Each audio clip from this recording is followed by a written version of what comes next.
disappointing because we had our opportunities for sure.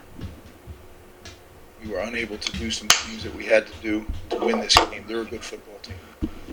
They're not a fluke 17th in the country team. They're a really good football team. They tackled extremely well tonight. And,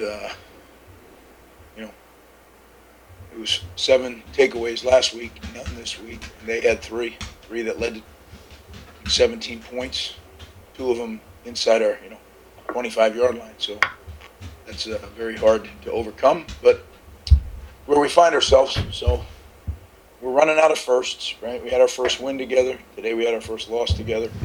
And I do love the way they compete, love the way they keep straining, and as we say, keep chopping. Certainly not 1 ounce of giving in, but this isn't. It's about winning and losing, and that's what we're trying to do. And we'll build this thing the right way. I believe in our guys. They stuck to the plan throughout, but it's disappointing. With that, we'll take our first question from Keith Sargent with NJ.com. Greg, was there a common theme or a common issue with Noah's 3 interceptions? It looked like he was pressured on 2 of them, but was there a common issue? Well, 2 of them for sure, his arm got hit, right? So that's why the balls went like in almost an end-over-end trajectory. But those are hard when you get hit throwing the ball. There's usually a combination of things, and protection wasn't good enough. We got to have a clock in our head that we got to get rid of it. I didn't have the get-off times. They're recorded, but I didn't ask for them. But it really, we'll fix that in the course of this week. But that was really the common theme, was that, the arm got hit.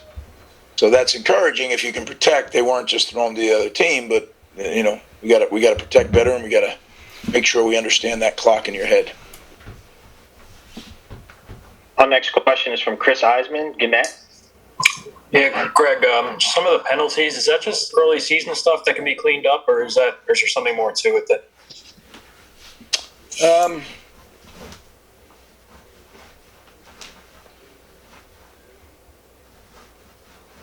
Yeah, it's probably early season. I mean, we actually won the penalty battle. Not that you like winning with 8, but yeah, I guess it's early season. We have to stop it. We can't do it. I don't think there's ever an excuse for penalties, right? Do what you do legally or don't do it. But that's easy to say. Guys care so much that they want to make the block, right? And as the guy's getting away from them, they reach out and grab. You got to trust that your skill guy will make a miss. If you lose him, he'll make a miss. Don't worry about it. And if he doesn't, we'll line up and play it down. But it's not going to be worse than that penalty that marches us back 10 yards from the spot of the foul. So those are things we got to get better at. There's a long list of that, but yes, that's something. Regardless of what our opponent did, we need to do better. Question from James Cratch, NJ.com.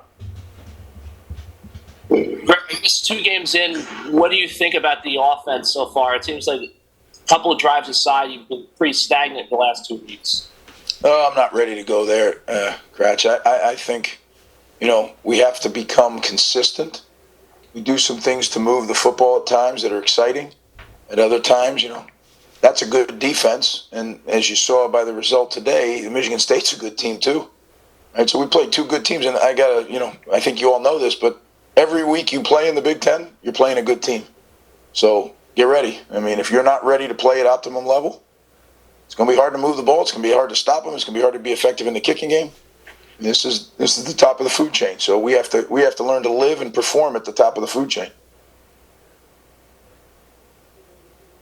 Our next question is from Bobby Darren, 24/7. Greg, I know last week you talked about what you learned about the team in the win. What have you learned about this team in today's game? I think the same thing I learned in the win. When things didn't go well, they kept chopping, and tonight things didn't go well for a long period of time, and they just kept playing hard. And we made some errors, we made some mistakes. But I often say this. I've said this before. I don't like when people say, we made mistakes or we beat ourselves. That team's a really good football team, and they force you to make errors. Unforced errors, that's something else, but forced errors are real, right? Guy can make you lose your gap because he digs you out of it, right? So we need to improve. I didn't think it was going to be, wham, here we go, but keep working at it. Next question from Steve Paletti, NJ.com. Hey, Greg, I've got a two-parter for you. First, what's going through your mind during that final desperation play when Bo gets to the end zone? And the second part is, how much of your coaching in the second half, going for it on fourth down, going for two a couple of times, the onside kick, is setting a tone for this program that you're not going to quit in games like this? Well, the first part of it, we practice that play. That's one of our end-of-game plays. And it never plays out the same, obviously, because who knows, the beginning of it starts the same, but then who knows where it goes from the pitch fest, right? I don't know. I couldn't tell you if that was a forward pass, and how do I know? I do know this, that they really executed it about as well as you can. They refused to go down with the ball, which is not easy to do. How many times do you watch a game and see guys go down with the ball? I mean, you see it all the time. And they refused to go down with the ball, and I thought it was a tremendous effort. I didn't come back here to lose. I'm not saying we're going to win every game or we're going to win them all right away, but we're going out there and we're playing to win. So if it means going on fourth down, if it means going for two, whatever it means, that's what we're going to do. And I promise these kids that. And as hard as they work, they deserve that. Take a couple more questions. Our next question from Chris Nowalski from Rivals. Hey, Coach. I'm just curious what you thought of K-Ron Adams ran the ball, and if we'll see a running back committee going forward. Well, I thought K-Ron gave us a little spark. That's for sure. And sometimes it's like that. I thought Isaiah ran hard. I thought Aaron ran hard. Sometimes guys get a little groove going. So, but it hasn't not been that. I mean, to be frank, just because certain guys get carries or don't get carries, we have real confidence in all of our running backs. And, we just kind of, Coach Hoffman and Coach Gleason, we talk about it throughout the game. If somebody's got a hot hand, we let them roll. If we're looking for a spark, we know we have other good players, and we're gonna let them play. We'll take one final question. We'll go back to James Cratch. Greg, I just, on the first onside kick you guys hear you called timeout, just curious what happened there and why you guys, because it looks like you got the bounce that you would have needed if the play had gone through. Yeah, well, they weren't. That was a little different. That was more of a catch them off guard onsides. So it was a technical error, and I'm not sure. We got to get it sorted out. But they had the opportunity to adjust and then to adjust again, and I'm not sure that I got to look into why that was the case. But once they adjusted, I didn't want to run an onside kick at that point in the game. Sometimes it works, sometimes it doesn't.